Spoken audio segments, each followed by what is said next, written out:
Good morning.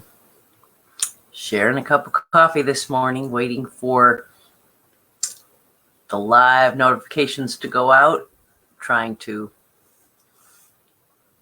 be cognizant of the fact that most mornings I start talking and a few people who like to watch every day miss the beginning because the notifications don't pop up until I'm already talking. So yeah, we're going to kill a little time this morning as an experiment, since you're not watching it. This will most likely be edited out.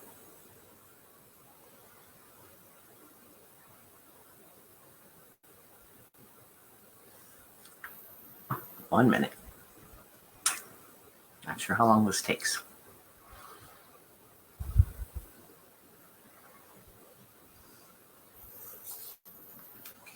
I am going to start doing this a little bit just to see if it makes a difference. It may be me babbling a few moments before 7 o'clock.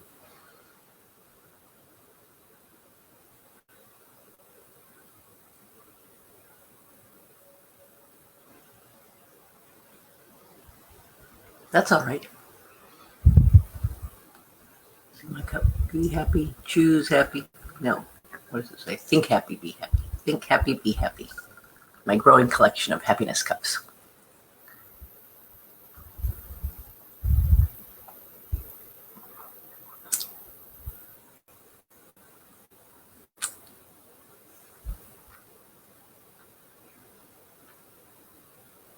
Okay.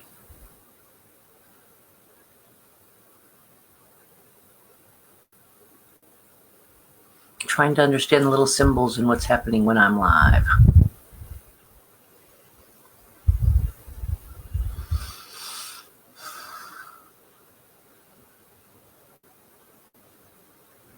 Well, here we go. Good morning and welcome to Brewing Happiness. Grab your cup of coffee or tea or whatever brew you love this morning, and we're going to have a little chat. You know, this morning I thought I would talk about something very near and dear to my heart, and that's fairies. That's right. I have Hazel. Good morning, Hazel. I have been an avid fairy collector since I was a little kid. I don't know why. I talked to fairies when I was a little girl. I loved to draw them. And then as I got older, I started just collecting little fairy things. I don't know. Let's see. I don't know why. I got, like, for instance, this is the top of, she's pretty. It's the top of a jewelry box, right? It's a fairy given to me by a friend. When you collect things, people give you things, right? And then, of course, I have my little fairy snow globe, because I love fairies. And let's see what else I brought. Oh, my garden fairies. This is the one that has had better days, but she lives out in the garden. So we usually, you can't see her little broken arm or her rusty wings because she's hidden among some plants. And I have this. Oh, this is my latest fairy. Look here. My brother bought this sent me this for no reason, just as a fun gift. See the fairy? It's a wire sculpture. I've been admiring these giant wire fairy sculptures. And so he got me a little office desk sized one. And she holds a little light that's got a solar lantern in it, so she glows at night. And then I love to build fairy houses. My friends know I am obsessed with fairy houses. They don't last forever because they're made from natural things. And I don't know, I don't finish them well sometimes. They last forever if they live inside. Anyway, I make little fairy houses all the time. This is just my latest one. I don't know why. I live by the rules of, like, I pick up natural things on the ground. I love working with natural. I'm an artist, right? I love working with materials. And the time I did it, I collected a bunch of sticks and I just stared at the pile of sticks trying to figure out how I could make them into a house. And pretty soon, fairy houses started appearing. So I thought it would be fun today to talk about, fairies. Now, I'm going to be real honest. A lot of the information from this show comes from 2 articles. One's called Lessons from History, A History of Fairies, and the other 5-minute history, a brief history of fairies. So just where you know where I got the information. But in today's world, fairies have been reduced to kind of a little girl's purview, right? They are cartoons and they're sickly sweet and they have predictably bad behavior and then they get redeemed. It's all fairly formulaic. And I must confess, as a fairyophile, I have loved fairies forever. And again, I do my show and tell of my wonderful fairy collection. I didn't talk even about my books. Oh, let's talk books here. I have, for some reason, collected fairy books. People give them to me, all right, buy them. The Fairy's Guide to Taking Life Lightly. Right? Let's see what we have here. We have Lady Covington's Pressed Fairies. Oh, those are fun. And then a couple more about making clothes for fairies out of flowers and things. And I do make a lot of fairy art. Yeah, they're cool. Yeah, I do love them, right? And history, but see, the thing is, history tells us a much different story about our little fairy friends, right? So we're going to learn a little bit about the history of fairies. It tells a much feature of these creatures, or are they stories? Good morning, Debbie. Talking fairies today. So now, not the word fairy, but creatures analogous to fairies, kind of like fairies, have been incomplete with written and oral literature throughout time. They appeared in Sanskrit, in the Gandharva, in Greek mythology, in Homer. They're in the Jinni of Arabic mythology. So fairies have been in multiple cultures for a long, long time. Now, the word fairy actually rooted in the Latin for fata, meaning fate. Fairies were fate, and in the folk tales were originally that beautiful, slender woman would appear when a baby was born, and they would assign the baby their fate, and then they would fly away. Now, though different cultures have used different names, all these cultures have fairy stories, right? Now, in folklore, they've been defined as mystical creatures, and they have been responsible for both good and evil. Sometimes fairies are depicted as, oh, I forgot my fairy necklace. Pulled out all the fairies today. Anyway, sometimes they could even be depicted as, or they're seen as, mischievous. Now, the origin of the fairy, or what they consider the true origin of fairies, goes back to the Greeks, where they were referred to as nymphs. And the nymphs were tasked with protecting Mother Earth, right? So after all the gods and goddesses were created, God made the nymphs, the tree nymphs, the water nymphs, the sky nymphs, the mountain nymphs, all there to take care of the earth. And they were beautiful, feminine creatures. Masculine versions were called satyrs, S-A-T-Y-R. Not sure how you pronounce that, satyr. Although I have to say, the satyrs mostly depicted as drunken goat men, flute-playing goat men. Just saying. Anyway, the nymphs could do good or bad. And it was always kind of considered that while the angels ruled the heavens, the fairies were responsible for the earthly realm, right? And in medieval times, that's when the first actual fairies, we're calling them fairies, appeared. These appeared in Europe and across the known world. And they were first mentioned, very first time on the actual word a fairy was mentioned, was in the writing of Gervasi of Tilbury. Gervasi. Ricky's great something or other, maybe, right? Anyway, a 12th century scholar, and he was well-traveled, and he traveled to many kingdoms, and he traveled all over the world. And he compiled stories from different kingdoms, from different provinces, and he told stories about unexplained marvels that turned into fairy stories, fairy tales. Anyway, many of these stories had moral lessons, and they talked about being a good Christian or a good person, right? The fairy stories were there to bring about a moral concept. But these days, our perception of fairies, our kids' perception of fairies, they really come from Disney, right? It's from Disney movies or fairy movies, but back in the day, we see kids movies, right? Little kids movies. But back in the day, fairies were feared. Back in the day, fairies were seen as troublemakers, and the folks took great care not to disturb the fairies. They would divert paths. They would remove corners from the corners of their home. They would build their house so the front door and the back door aligned up perfectly, so that if they had to, open the doors for the fairy folk to fly through.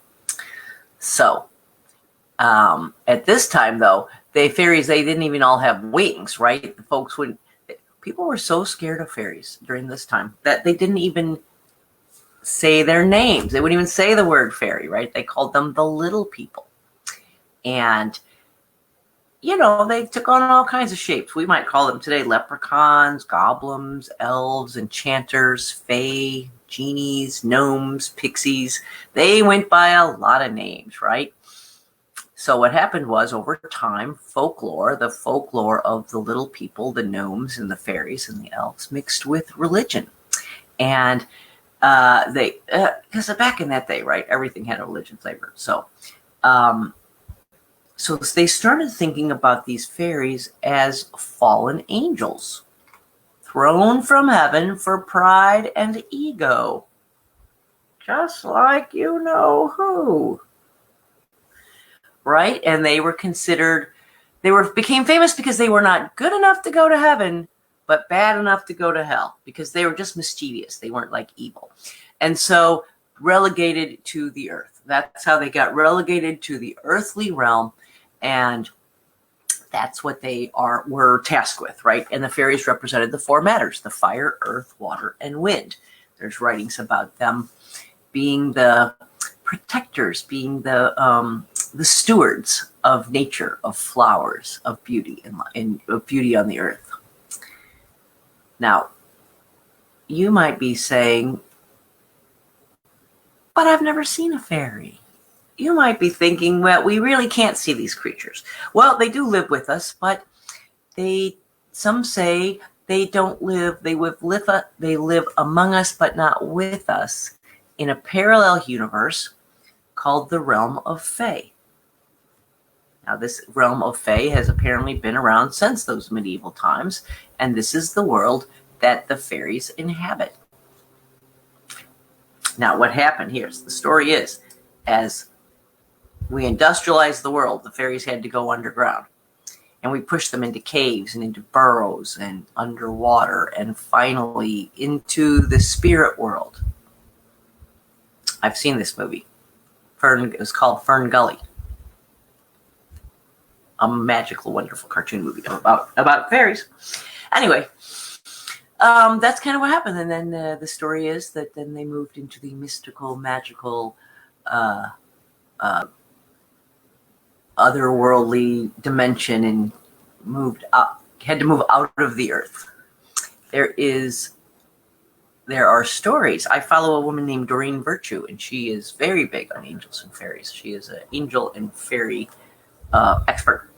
And I follow a couple people who are convinced that fairies live amongst us today, that the colored orbs we see flying around might be representations of fairies, that they are hidden in nature, and that very, very early in the morning or at dusk, if you are very, very quiet and sit and look long enough, you might see one jumping in and out among the flowers. Now, in the 1900s, a pair of little girls, produced fairy photos that rocked the world. Fairies are real. Fairies are real. Now, if you saw the photos of today's world, you'd be like, Photoshop. But back in the day, we didn't know, right? Photos were photos. Now, the photos were eventually shown to be. It shows the girls, and they've got these little fairies playing in front of them. And the photos were shown to eventually be fraud. the fairies were identified as coming from a book that was popular at the time, and they were seen to be cutouts. But the sisters insisted on its authenticity for years and years and years, in spite of the evidence that, look, we see these same fairies in a book. And in fact, one sister finally recanted and said, okay, fine, we made it up. But one sister, the younger sister, to her deathbed, was convinced and only talked about the realness of seeing the fairies. Now, there was a twist. It took 5 photos, and they claimed they doctored up 4 of the photos, but the 5th one was real. And I will just say that while translucent, the fairies in the 5th photo looked a lot like the fairies in the other 4 pictures. Just saying. Anyway, little fairy controversy. Anyway, after that, that was the early 1900s. After that, the media got hold of the fairies. And you know what happened next? The fairies moved into cartoons and movies. Famous fairies, right? Novelist James Barrie, most famous work.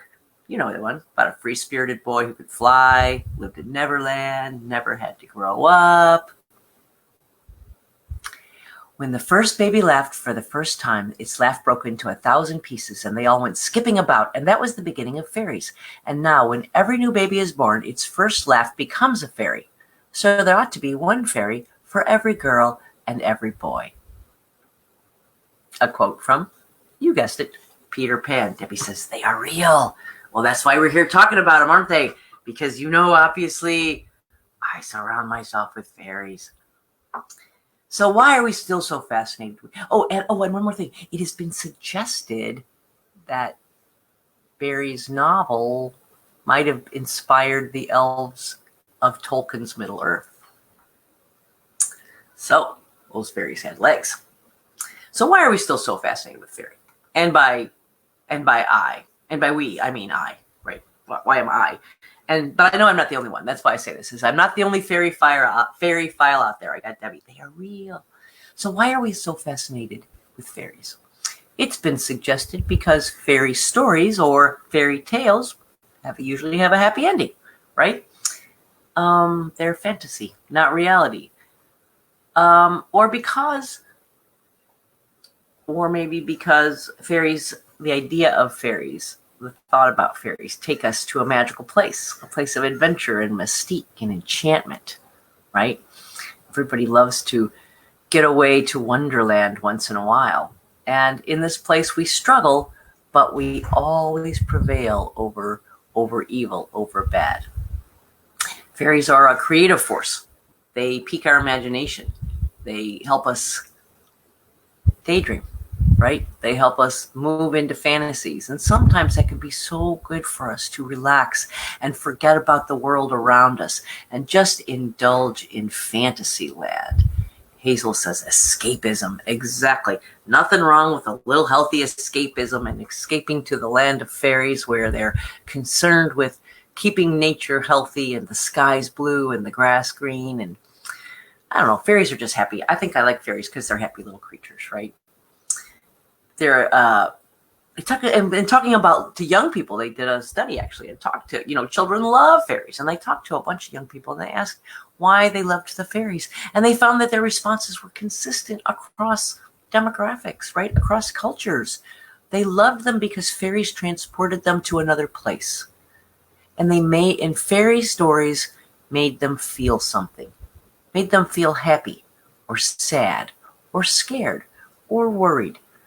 But children loved the fact that the stories meant something to them. They felt something when they listened to them.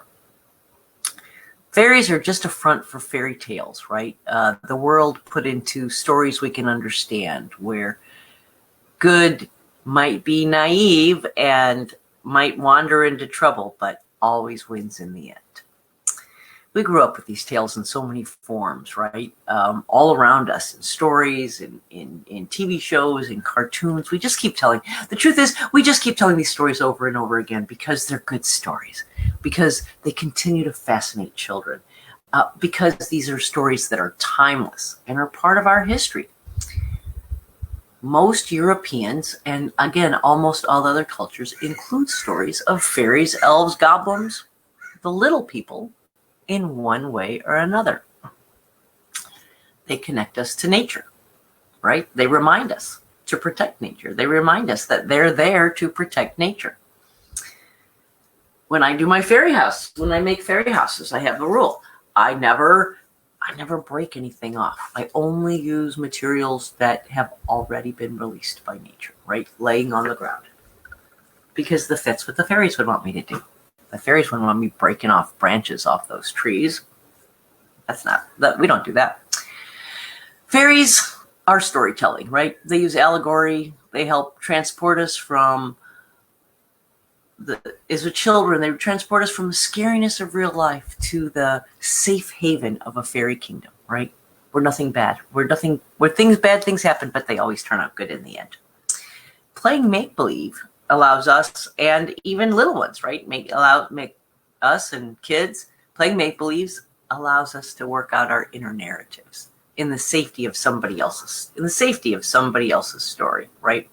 This is why fairy tales and stories that have been told through the ages persist, why we're still making movies and still making stories that at the base are the fairy tales that have been around since before any of us can remember, right? Fairies are an inspiration, and they're a great way to pretend. Are they real? You decide, right? Can you see them? I think it's up to you. But protecting the earth is a pretty good message. Leave it undisturbed what you find. And this is a good message for all of us when we're out in nature. Leave it undisturbed. You just don't know who might live there. Today, people don't really believe in mystical creatures or ghosts or anything supernatural. Well, not you. You're here watching the show. You, of course, are here with me believing in magic and magical creatures. But most people, the majority of people these days, they're just relegated to children's fairy tales. And most of us don't take time to sit and hang out with the fairies, right? So that's all I want to do is talk a little bit about fairies. I absolutely have a fairy obsession. I am not sure why. I think it is because I do love to live in the fantasy world. I do love to date. I am a daydreamer from way back when. I'm small, right? I'm a tiny little person. I always thought of myself kind of as a sprite, and the thought of wings and flitting around where no one can really see you. I don't know. Sounds like fun. Sounds like fun to me. Anyway, I'm going to end with a poem I wrote a very long time ago, but I still love so much. And this is a poem that's not published anywhere, by the way. So if you'd like a copy, send me a message and I will send you a copy of this poem. It's called Fairy Time. And it's so old, it's not even on my computer. I'm reading it the old-fashioned way off a piece of paper. When morning mist is yet to clear, the sound of silence all you hear, as dewdrops gently drip from leaves, and sunrise tint with darkness weaves, both smell and color sense sublime, the world's arrived at fairy time. Deep in the forest underglade, beneath each hidden leaf or blade, tiny creatures with wand and wing come out to get the day in swing. Each one performs a daily chore to bring the daytime to the fore. Blossoms open, stems stand straight, commands the winged ones, tasked by fate to bring about the morning splendor. Nature's palette, here to render day drawn from reluctant night, waving wands tucked out of sight. Then once the morning comes to stay, the world is theirs upon to play. Tea with beetles, lunch with elves, nap time taken by themselves, till evening hues adorning sky leave time to ride a butterfly. Once sunset shadows cloak the ground, then hurry while there's still light found, to toadstool homes at Garden's Bend, good nights whispered to kin and friend, to sleep in peace till night time's end, as day renews, begin again.